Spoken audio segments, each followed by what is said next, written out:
Okay, so the thing we are going to do is building the system itself. So um, is since I restarted the system, I would like to see if everything is okay. So first thing is AHO to realize is the AHO LFS, which is there. So this one is just a schedule of what we have to check and see if everything is okay. So now you also to see the mounts, if everything is mounted. Let's see if everything is mounted. With the LFS, yes, here is there, and the boot also, because I actually, why is that? Why is already mounted? Because actually I put this one in my in my oh, sorry, no, it's not that one. In my shellbus bash rc profile. Okay, here I exported. Okay, what I done, it was in ATC FS tab. It was here because I actually entered this these lines here in the FS tab. So I have already mounted the partitions for LFS and the relative boot. Boot is not necessary, it's not optional, but in the tutorial I'm following is there, so I do the same.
I have probably now adopt that when we switch to the LFS user, I believe that I don't have this all these settings when I switch to the LFS user. This pertaining to this to my user, which is the current one I'm using now.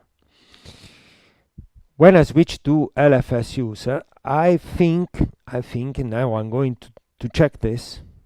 I clear this one. To check this, that I'm going to lose all these settings here. So the LFS will be empty, and the swap-on also will be empty. So let's try to see if it's so. So export LFS equal to empty LFS.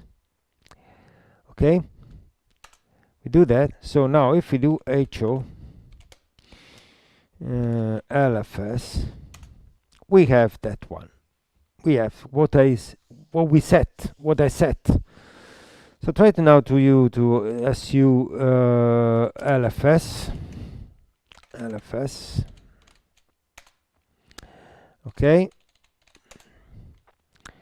So now we are LFS. Yeah, finally. Yeah, here is LFS. Yeah. Okay. So I try now to do first. You see, there is also the, of course, there is a different history of in the terminal history. So we do that one. Is HO LFS. Ah, no, it's still there. Okay. So I'm glad. I'm happy to know that whenever we do, we set something in the. Probably if we go to root, if I do sudo. Ah, yeah, yes, it's possible, yes, because in that way I don't do sudo. So I didn't. If I do sudo, su for example, and I go um, to the root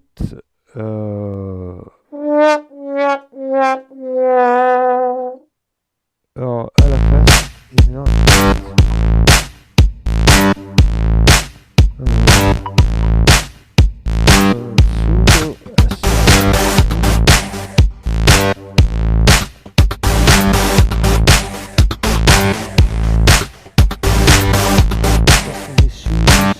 LFS. Ah, okay. So LFS is not LFS user is not the one that can do sudos. I will find out how this incident will be reported, where and how. It's a nice thing to know and good to know.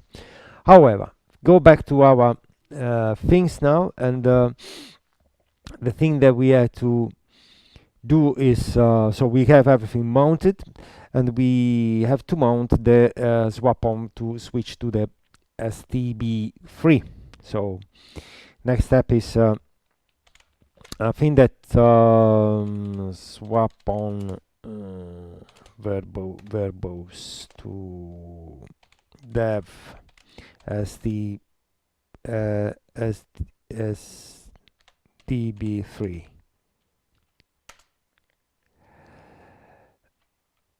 We have to. Oh, okay, we can do. We must be, yes. So to do this one in yeah, and on the administrator on the administrator account. Try to see if I do that one. If I do new tab, this one is to do that, and I paste swap on free. Okay, sudo, yes, that one I can do that. Cool. So now we see if I do mnt mount. Let's see if we got the everything. Also the sudo is just to be no. Here they don't report the swap. Don't report the swap. So swap on, just to say. Ah, yeah, cool. Okay. Anyway, so let's see now. This is swap. Okay, swap on. Just swap on. No, here I can't do anything because this one is swap on. Of course, is an has-been file, so it can only be executed by administrator. Now take a break because I had to take a break. Yesterday we stopped here. There was this to run all this create the bash rc file with these instructions and the bash profile for relative to the to the LFS user. So next thing to do is actually now it's there is this page here, which actually talk about the SBU. SBUs are the here standard build units. This meant to actually measure how long the system will take to compile all the packages and create the Linux system. It can be quite interesting because actually everything is based on the binutils, which is the first package to be built, and according to the time that binutils takes to complete the process, the system calculates how long it will take to compile everything. Many things can be I mean, some things can be controlled, not many actually. The thing that became controlled is the number of cores or CPUs, in the case cores, which are going to be used, and this one is in order to compile. When we are compiling the system, we can specify the number of processors that are used to accomplish the task. So here J2 means that there are two processors, two cores. The main one, which is an i7, I would like to use 8 cores. I'll try to see if I can do that later. So this one is actually talking about that one, all this aspect, which can be interesting to run in order to have a clue. It's not, of course, it's not precise, but it's not something that must be taken for granted, but it's actually something that at least have a clue or how long is going to take all the compilation. Yeah, here is also the test suites that also talking about the reliability and the sanity check. Means that it can give in advance, we can give some information about if the system can be compiled without error. Of course, it's not reliable 100%, but at least if there is some trouble or something that is not going well, is probably can be foreseen in advance. Yeah, this one is also things that we can be useful to use, these test suites. Then we go ahead, because this one, the chapter 5, is the chapter where we are going actually to go into the system and create the system itself.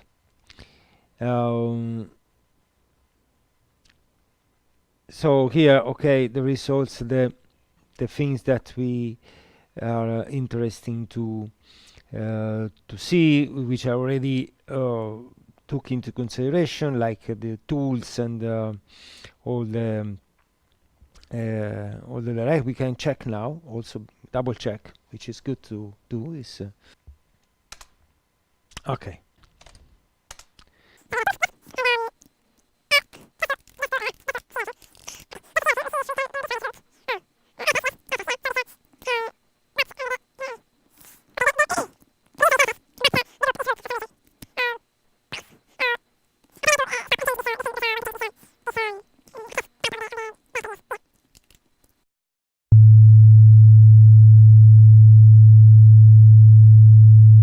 Okay, now I'm back, and I changed this the ownership of boot also. I tried. I don't know if it was necessary, but anyway, now we go back to the guide here, and and we see what we have to do now next. Now use the also the guide, because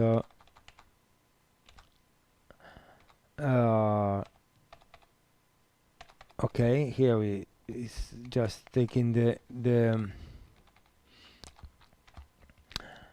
oh, okay, the next thing to do is to go to sources,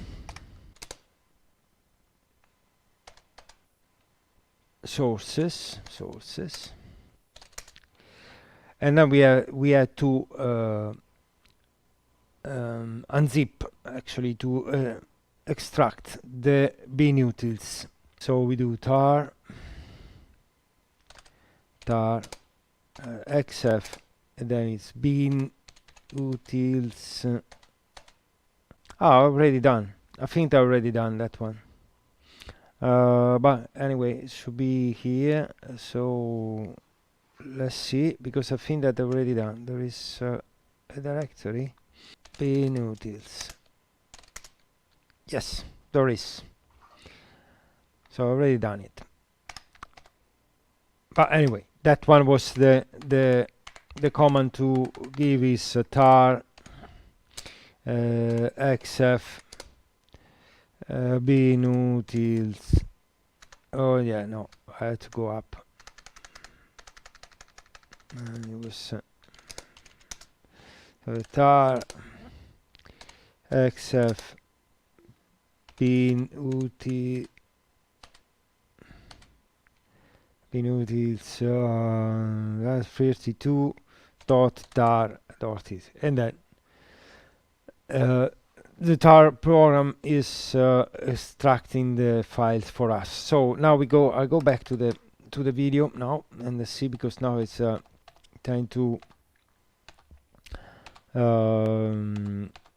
yes.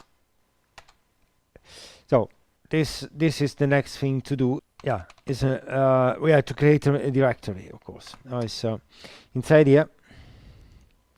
Now is to go to bin utils.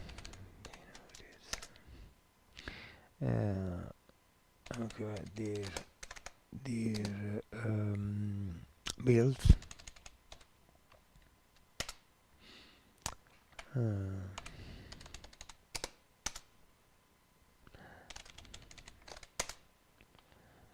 And sudos. LFS doesn't have the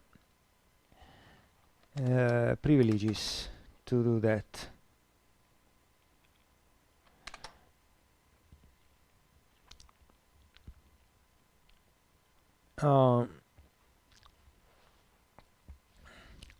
So I stop now and I see how I can create rise privileges and check privileges on users and rise them.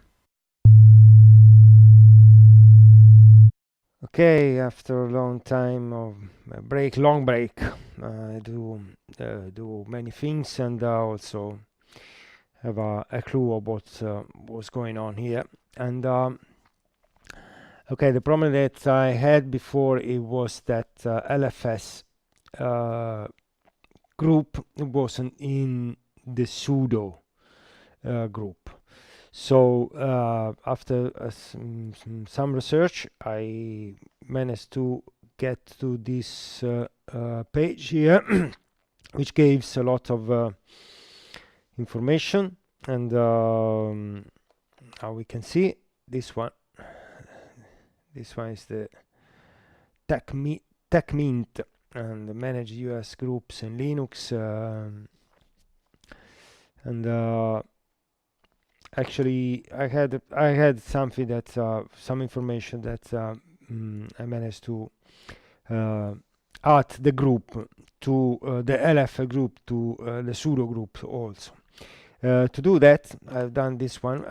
I've done a lot of research also for the yeah, it's, you know, refresh something that maybe I knew also, but didn't remember. and so it was, for example, the access to the ATC password. Then was ATC shadow and ATC group. This one is all the files, all the files, yes, that are in the ATC directory, and which is very related to groups, each other, to groups and the user. So the group is actually for group. Now I can have a little break. Now it's just to have a group, is ATC group IC for all the groups.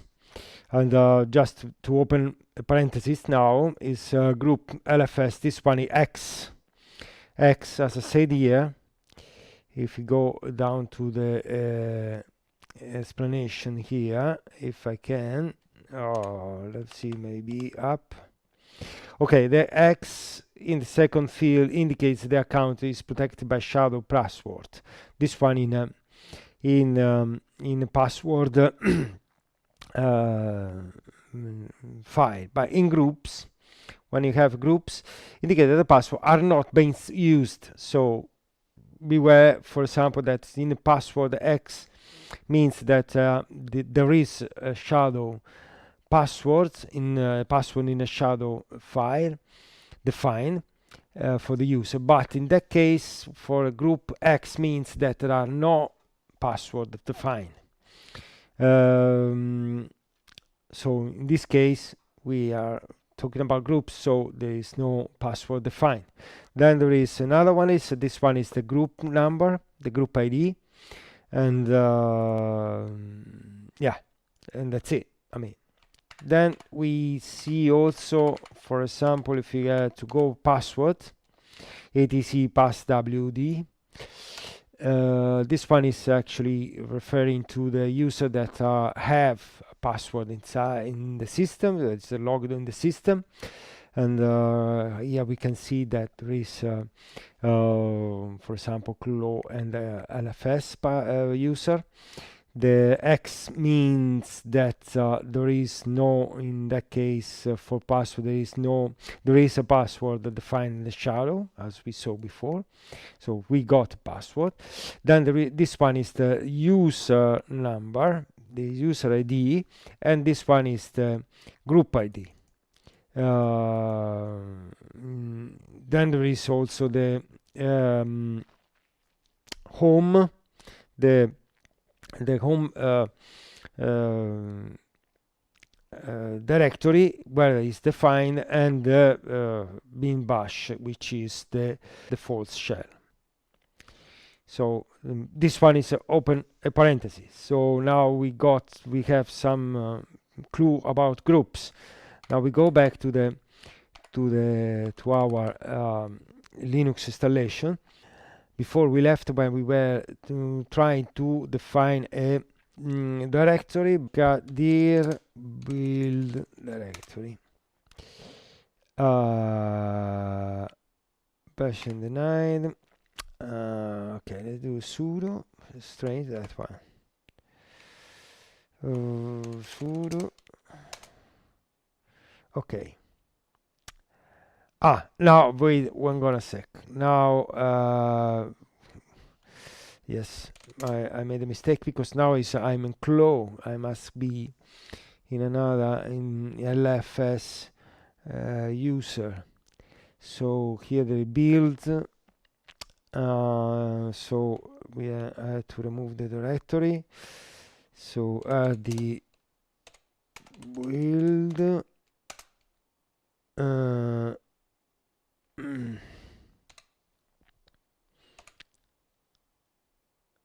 Dir build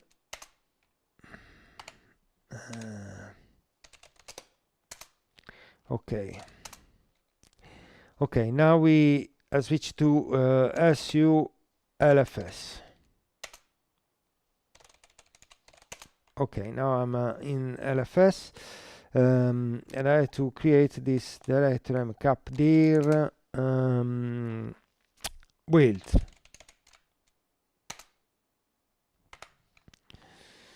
Here too, sudo Okay, so now we have this build. So now we go ahead with the installation, and one thing that I want to do is this one, is include the time. No, time, and if this one is just to see, to assess how long will going to take. So now remove this one. Probably we see now what happened. Okay, yeah, so now we do that one and see what happened.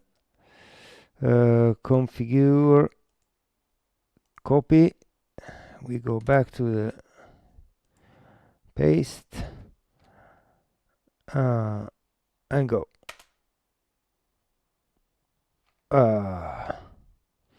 So okay, so we try to do sudo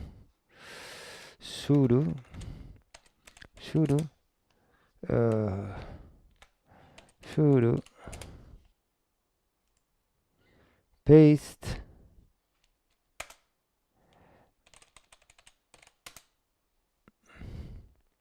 we do make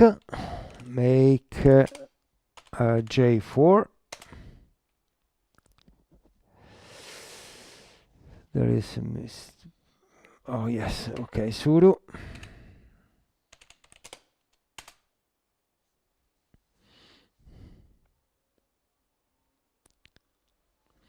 and go ahead.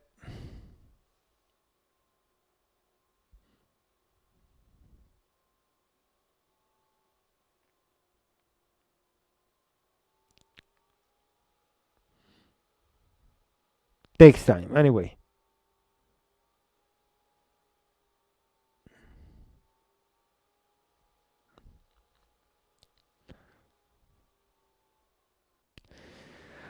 Okay, so now we create this link here.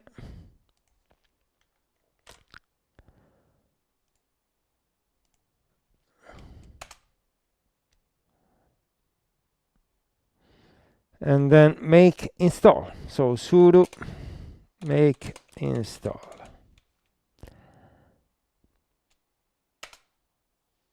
Okay. Right.